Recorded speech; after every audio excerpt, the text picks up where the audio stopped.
Welcome to Ambedkar open university Hyderabad. BA విద్యార్థులకు మొదటి సంవత్సరం మొదటి సెమిస్టర్ చరిత్ర విషయంలో భాగంగా ఈరోజు మనము శాతవాహనులు అనే పాఠాన్ని చర్చించుకోబోతున్నాము. శాతవాహనుల చరిత్రను తెలుసుకోవడానికి మనకు చారిత్రక నేపథ్యం వెళ్ళినట్లయితే దక్షిణ భారతదేశంలో మొట్టమొదటిసారిగా విశాలమైన సామ్రాజ్యాన్ని ఏర్పాటు చేసిన వారు శాతవాహనులు. వీరి చారిత్రక నేపథ్యం గమనించినట్లయితే వీరు మౌర్యుల అనంతరం విశాలమైన సామ్రాజ్యాన్ని స్థాపించారు. తెలుగు ప్రాంతం వాళ్ళను, తెలుగు జాతీయులను ఏకం చేసి దక్షిణ భారతదేశంలో మొట్టమొదటిసారి విశాల సామ్రాజ్యాన్ని ఏర్పాటు చేశారు. కోస్తాంధ్ర నుంచి, గుంటూరు జిల్లా నుంచి అమరావతి కేంద్రంగా చేసుకొని కొంతకాలం, మరియు కరీంనగర్ జిల్లా కోటిలింగాల ప్రాంతాన్ని రాజధానిగా చేసుకొని మరికొంతకాలం, అదే రకంగా మహారాష్ట్రలోని పైథాన్ లేదా ప్రతిష్టానపురం రాజధానిగా చేసుకొని మరికొంతకాలం, ఇలా 3 రాజధానులను ఏర్పరచుకొని సుమారు 30 మంది రాజులు 450 సంవత్సరాలు పరిపాలించారు. వీరి పరిపాలనా కాలంలో తెలుగు వారి కీర్తి ఇనుమడించింది. తెలుగు భాష, సాహిత్యం మరియు వాస్తుశిల్ప కట్టడాలు దక్షిణ భారతదేశానికి తలమానికంగా నిలిచాయి. వీరు పరమత సహనాన్ని పాటించి ఇక వైదిక మతంతో పాటు జైన, బౌద్ధ మతాలను ఆదరించడం జరిగింది. అలాంటి ఈ శాతవాహనుల చరిత్రను ఈరోజు మనం చర్చించుకోబోతున్నాము. భారతదేశంలో శాతవాహనుల కాలం నాటి సమకాలీన పరిస్థితులు మనం గమనించినట్లయితే క్రీస్తు పూర్వం 3వ శతాబ్దంలో మౌర్య సామ్రాజ్యం ఉన్నత స్థితికి చేరుకొని అక్కడి నుండి అశోకుని తర్వాత పతనం కావడం జరిగింది. అశోకుని కాలంలో వీరు వారికి అశ్వదళాధికారులుగా లేదా సైనికులుగా లేదా స్థానిక పరిపాలకులుగా వీళ్ళు పనిచేయడం జరిగింది. ఆ తర్వాత భారతదేశంలో ఆనాడు పరిస్థితులలో నెలకొన్న తర్వాత మౌర్యులు పతనమైపోయి ఉత్తర భారతదేశంలో అనేక స్వదేశీ, విదేశీ రాజవంశాలు ఎన్నో చిన్న చిన్న ముక్కలుగా, చిన్న చిన్న రాజ్యాలుగా విడిపోయి పరిపాలించడం జరిగింది. ఇక వాయవ్య భారతదేశాన్ని విదేశీయులు పరిపాలిస్తుంటే ఉత్తర భారతదేశాన్ని స్వదేశీ రాజులు పరిపాలించారు. అదే రకంగా దక్షిణ భారతదేశాన్ని శాతవాహనులు స్వతంత్రత పొంది వీరు కూడా పరిపాలించడం జరిగింది. ముఖ్యంగా మనము దక్షిణ భారతదేశాన్ని చూసినట్లయితే శుంగ, కాణ్వ వంశాలతో పాటు ఇక్కడ శాతవాహన మరియు చేది, చేర, చోళ, పాండ్య అనే స్వదేశీ రాజవంశాలు పరిపాలించాయి. వాయవ్య భారతదేశంలో Indo Greek, Indo Bactrian, Scythian, వీరినే శకులు అని కూడా మనం పిలుస్తున్నాము. పార్థియన్లు, వీరినే మనము పహలవులు అని పిలుస్తున్నాము. కుషానులు అనే రాజవంశాలు ఉత్తర భారతదేశాన్ని పరిపాలించాయి.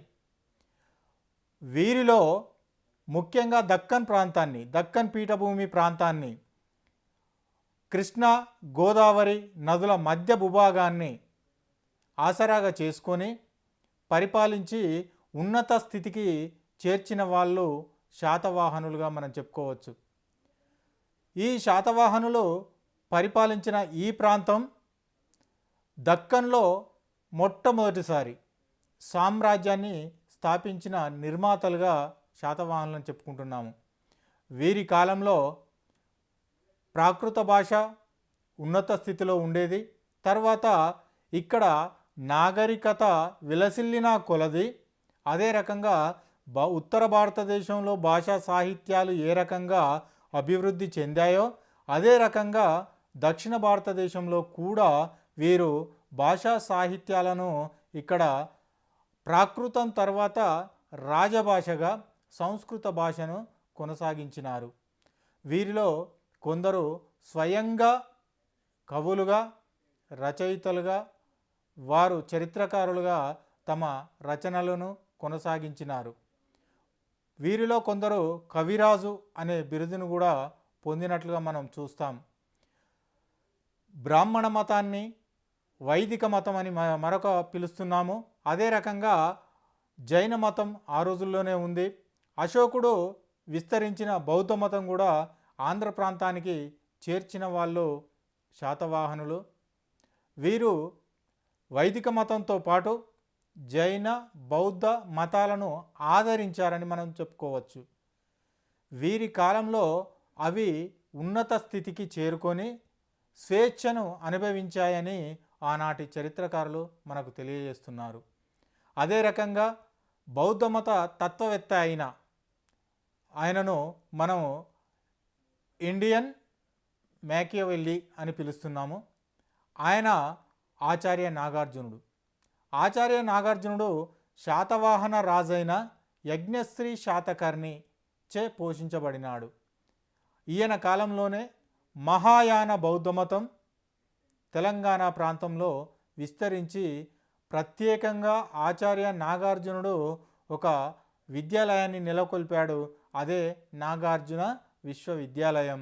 ఇది శ్రీపర్వతం పైన నెలకొల్పడం జరిగింది. శ్రీపర్వతం అంటే నేడు మనం మాట్లాడుకుంటున్న నాగార్జున కొండ ప్రాంతం. ఈ నాగార్జున కొండ ప్రాంతంలో దేశ విదేశాల నుంచి అంటే అంతర్జాతీయ విద్యా కేంద్రంగా ఈ నాగార్జున విద్యా కేంద్రం విలసిల్లింది. బౌద్ధమత కేంద్రమైనప్పటికీ ఇక్కడ అన్ని రకాల భాషలు, అన్ని రకాల శాస్త్రాలు ఇక్కడ బోధించడం జరిగింది. ముఖ్యంగా ఇక్కడ రసాయన శాస్త్రం ఎక్కువగా బోధించబడినట్టుగా అతడు రచించిన రసవాదం అనేది మనకు తెలియజేస్తున్నది. అదే రకంగా వీరి పరిపాలన కాలానికే మనం కాంటెంపరీగా చూసినట్లయితే, సమకాలీన రాజవంశాలు చూసినట్లయితే దక్షిణ భారతదేశంలో చివరి అంచున గల తమిళనాడు, కేరళ ప్రాంతాలు మౌర్యుల కాలం తర్వాత చేర, చోళ, పాండ్య రాజవంశాలు వీరు పరిపాలించడం జరిగింది. వీరి కాలానికి, వీరు పరిపాలించిన కాలానికే సంగం యుగం అని పేరు. సంగం అనగా కవి పండిత పరిషత్తు అని అర్థం. వీరు అనేక మంది కవులను పోషించారు. దక్షిణ భారతదేశంలో సాహిత్యాభివృద్ధికి విస్తృత సేవ చేసింది ఈ సంగమ యుగ కాలం. ఈ దక్షిణ భారతదేశంలో శాతవాహనుల చరిత్ర ఒక ఉన్నత స్థితికి చెందిన చరిత్రగా మనం చెప్పుకుంటాం. ఉత్తర భారతదేశంలో ఎన్నో రాజవంశాలు పరిపాలించినప్పటికీ మౌర్యులు ఏ రకంగా పతాక స్థాయికి రాజ్యాన్ని చేర్చారో, సామ్రాజ్యాన్ని స్థాపించారో, భారతదేశంలో మొట్టమొదటిసారి విశాలమైన సామ్రాజ్యాన్ని స్థాపించిన మౌర్యులు, వారి తర్వాత దక్షిణ భారతదేశంలో మొట్టమొదటిసారి విశాల సామ్రాజ్యాన్ని స్థాపించిన వారు శాతవాహనులు.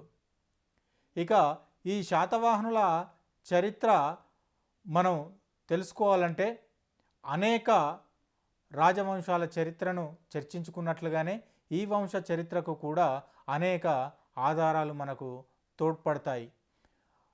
మౌర్య సామ్రాజ్యానంతరం భారతదేశంలో నెలకొన్న సాంఘిక, ఆర్థిక, రాజకీయ మార్పుల్లో భాగంగా దక్షిణ భారతదేశంలో కూడా మౌర్యానంతర యుగంలో క్రీస్తుపూర్వం 200 సంవత్సరం నుండి క్రీస్తు శకం 300 సంవత్సరం వరకు అనేక మార్పులు చోటు చేసుకోవడం జరిగింది. వాటిని తమ ఆధిపత్యంలోకి తీసుకున్నవారు శాతవాహనులు. దక్షిణాన ఏదైతే మౌర్యులు చిన్న చిన్న రాజ్యాలను జయించి విశాల సామ్రాజ్యాన్ని స్థాపించారో, అశోకుని తర్వాత ఆ విశాల సామ్రాజ్యం విచ్ఛిన్నం కావడం జరిగింది. ఈ విచ్ఛిన్నమైన విశాల సామ్రాజ్యాన్ని మళ్ళీ తిరిగి దక్కన్లో ఏకం చేసి పరిపాలించిన వాళ్ళు శాతవాహనులు. ఇక ఈ శాతవాహనుల ఆవిర్భావం, శాతవాహనుల పుట్టుక, అసలు శాతవాహనులు అనగా అర్థం ఏమిటి మరి అని మనం చర్చించుకున్నట్లయితే, ముండారీ భాష ఒక పదమైన శత లేదా సద లేదా శాత అనే పదానికి అర్థం ఏంటి? కోన్ అనే పదానికి అర్థం ఏంటి? శాతకర్ణి అన్నారు. దీనిని ముండారీ భాషలో శత కోన్ అని అంటారు. శాత అంటే గుర్రం అనే అర్థం ఉన్నది. కొన్ లేదా హపన్ అను పదాలకు అర్థం కుమారుడు. అంటే గుర్రాన్ని స్వారీ చేసే కుమారుడు. గుర్రాన్ని స్వారీ చేసే కుమారులు ఎవరై ఉంటారు అంటే, ఆ రోజుల్లో గుర్రాన్ని స్వారీ చేసేవాళ్ళు రాజకుమారులు. ఈ రాజకుమారులు ఎవరు అనంటే రాజుల యొక్క సంతతికి చెందిన వాళ్ళు. వీరు శాసనాలలో అశ్వమేధ యాగం చేసి వారు రాజ్యాలను విస్తరించినట్టుగా ఆనాటి నాణాలు కానీ ఆనాటి శాతవాహన శాసనాలు కానీ మనకు తోడ్పడుతున్నాయి. అదేవిధంగా వందల కొద్ది శత అంటే 100, నాణాలు అంటే ఇక్కడ నాణాలు శత అనే పదాన్ని 100గా మనం భావించుకోవచ్చు. అదే రకంగా శతవాహనులు అంటే వందల వాహనాలు అంటే ఏంటివి? గుర్రాలు. ఈ వందల వాహనాలు గల గుర్రాలను వీళ్ళు నడిపించిన వాళ్ళుగా మనము చెప్పుకోవచ్చు. దాదాపు వీరు 450 సంవత్సరాలు పరిపాలించినట్టుగా, 30 కోటలను నిర్మించుకున్నట్లుగా మనకు ఆనాటి గ్రీకు రాయబారి అయిన మెగాస్తనీస్ తన ఇండికా అనే గ్రంథంలో రూపొందించడం జరిగింది.